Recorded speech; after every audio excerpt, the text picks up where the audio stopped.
Estimados alumnos, buenas noches. Saludos desde Lima, Perú.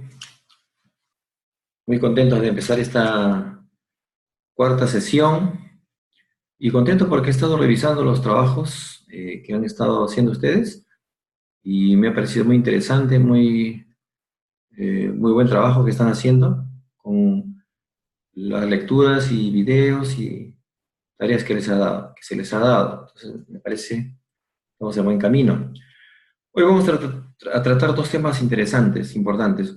Uno, el primero es acerca de la centralidad de los niños y luego el otro tema que veremos es la metodología, la forma de hacer teología de la niñez. Empecemos entonces por el primer tema y voy a poner la vista para que podamos, mientras vamos leyendo, entendiendo, ¿no? Ahí está, ¿no? Estas diapositivas las he preparado en base a un material que se llama Pistas Bíblico-Teológicas para el Ministerio con la Niñez y la Juventud. Es un material preparado por el Movimiento con la Niñez y la Juventud, movimiento que agrupa a muchas organizaciones en varios países. Es un movimiento regional. Y ellos han preparado un documento. Me he basado en este documento y claro que he hecho algunos aportes propios según mi comprensión de este tema.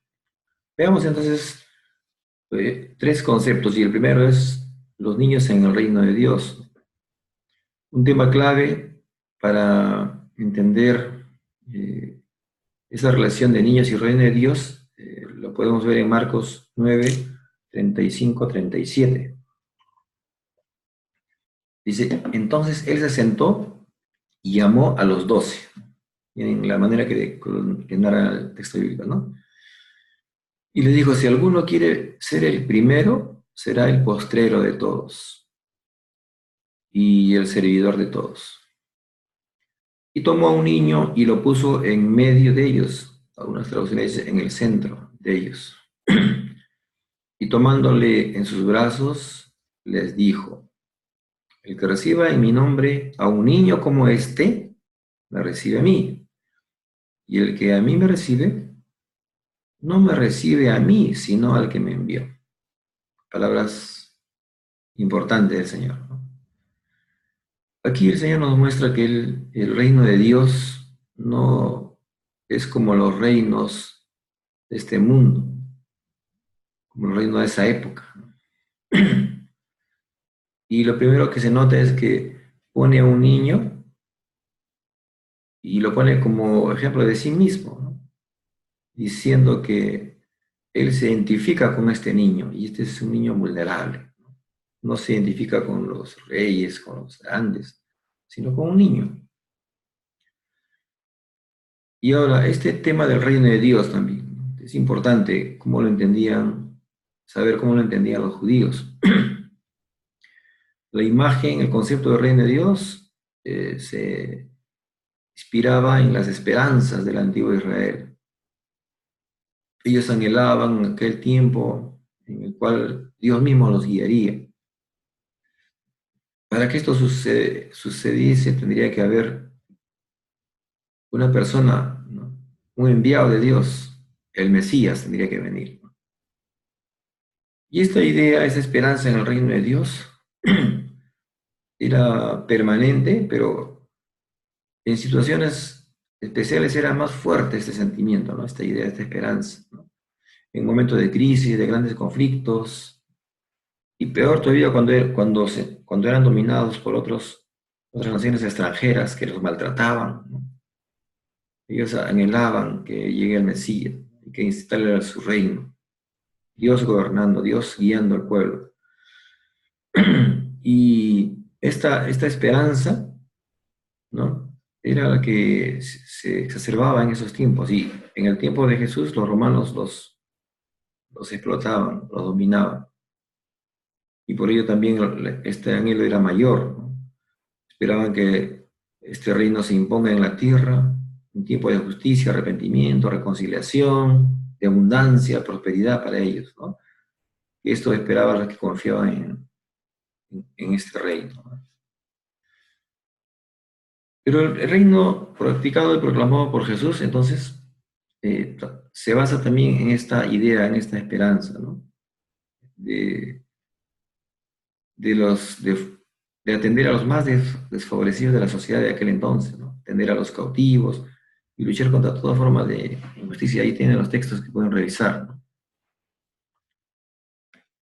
Para Jesús el reino implicó hacer acciones de amor, de justicia, ¿no? En favor de los extranjeros, de los débiles, ¿no? Contra las ideas dominantes que marginaban a los niños, a los enfermos, ¿no? Respecto a los niños, es interesante y llamativo que Jesús eh, se acerca a ellos, a estos niños y niñas, ¿no? En diferentes momentos, ¿no? Y obra en favor de ellos. Por ejemplo, al joven paralítico, a la hija de Jairo, la hija de la mujer sirofenicia, el joven epiléptico, entre otros casos, ¿no? Entonces podemos ver que la vida de Jesús, su enseñanza y sus vivencias, ese reino que venía con Jesús, ¿no? Estaba vinculado a estos tipos de personas que eran los más desfavorecidos en este caso, y los más afectados en este caso los niños. Ya del Antiguo Testamento sabemos claramente que había tres grupos de personas que eh, se les ordenaba ayudar, ¿no? Es a las viudas, a los huérfanos y a los extranjeros. Tres grupos sociales en la escala más baja de la sociedad, ¿no? Con menos derechos, con trato injusto, ¿no? Sin poder decidir en la comunidad. Y en el caso de los huérfanos, ya hablando de huérfanos, eran niños, ¿no? Que no tenían padres, ¿no? Pero también eran niños que eran abandonados por sus padres. Aquellos niños que sus parientes no querían hacerse cargo de ellos. También niños y niñas que sus padres y familiares habían sido muertos en la guerra. Recuerden que era un tiempo de guerras constantes. Y también otros que eran abandonados por motivos de impureza, o sea, también motivos religiosos, ¿no? O porque tenían enfermedades o deformaciones.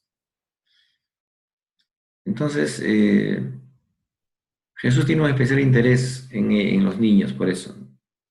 Eh, en Mateo se habla como, como que los niños son una metáfora del reino, es decir, una forma de entender, un ejemplo para entender el reino de Dios.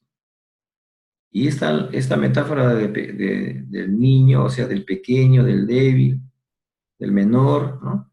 Hace referencia a renunciar a categorías de poder, de dominio en la época, ¿no? Y optar una vida de servicio, ¿no?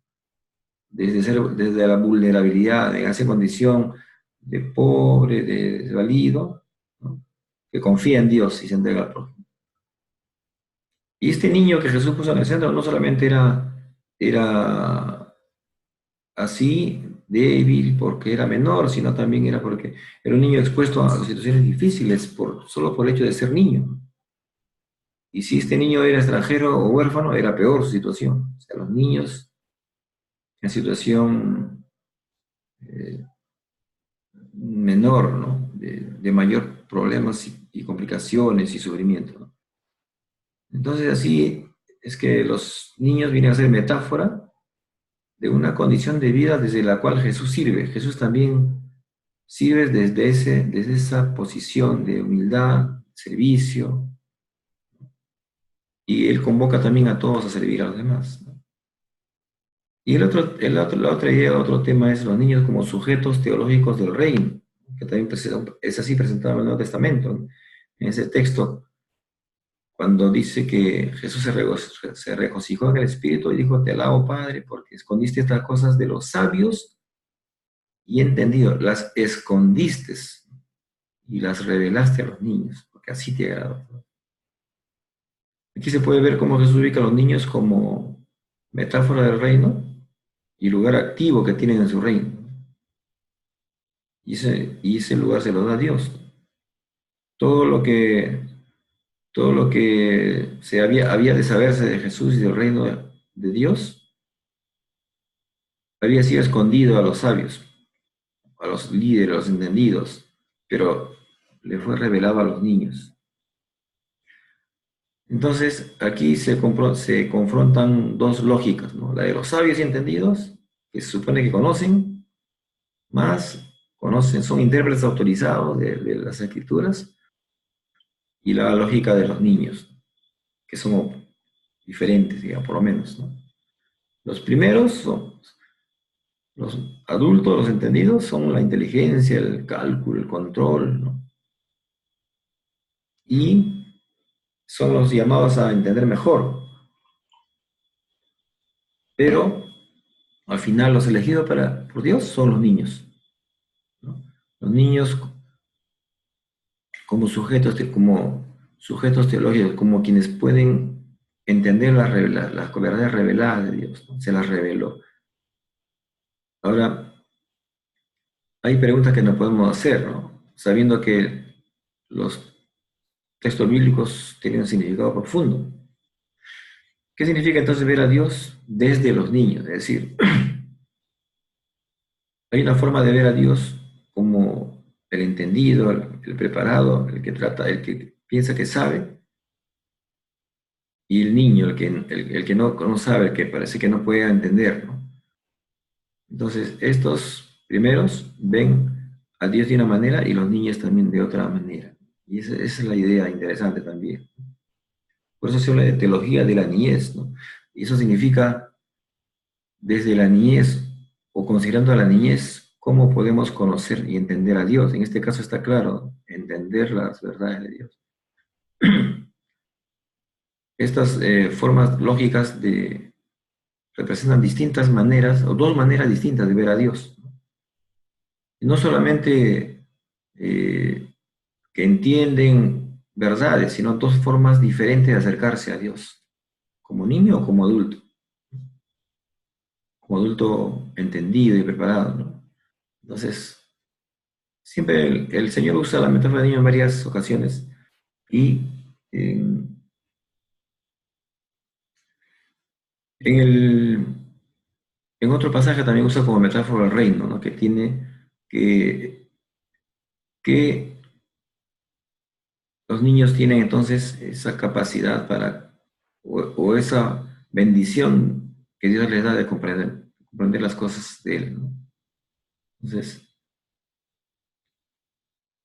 podemos decir ahora el otro tema ya pensando en los niños como el centro de los discípulos, podemos decir el centro de la iglesia también, ¿no? Entonces, podemos decir que una iglesia que quiere caminar por los senderos del reino de Dios, pone a la niñez como sus agentes principales. Entonces, no toma en cuenta a otras personas, sino que los niños requieren un lugar de mayor centralidad, que no la están teniendo, o no la han tenido a toda la historia, ¿no? Entonces, hablar de niños en el centro es darle más protagonismo, ¿no? Implica reconocer su capacidad creativa, derecho de voz, entre otros. Hay que reimaginar cómo estaban estructuradas las iglesias, cómo está la teología y la pastoral que ha diseñado esas estructuras, cómo participan los miembros. Es decir, esta idea de niños en el centro nos convoca a dejar el adultocentrismo y revisar nuestro concepto de niñez y de adultez. Los niños en el centro implica entonces que darnos cuenta de que son vulnerables, pero eso verlo como una riqueza, como algo que podemos aprender, lo cual podemos aprender, pero también nos advierte que podemos hacer un gran daño, o sea, la parte de cuidar y proteger a los niños. Muy bien, hasta ahí quedamos la reflexión de hoy y ahora le quiero solamente dar las tareas que vamos a hacer esta semana, ¿no? Y he pensado en dos tareas sencillas, pero enriquecedoras. Ver un video, dejarlo segura, dura más o menos 30 minutos y responder esas preguntas. Jaro Segura se caracteriza por ser un excelente maestro, bien didáctico, fácil de comprender. Le va a gustar. y la lectura del capítulo de un libro, Harold Segura.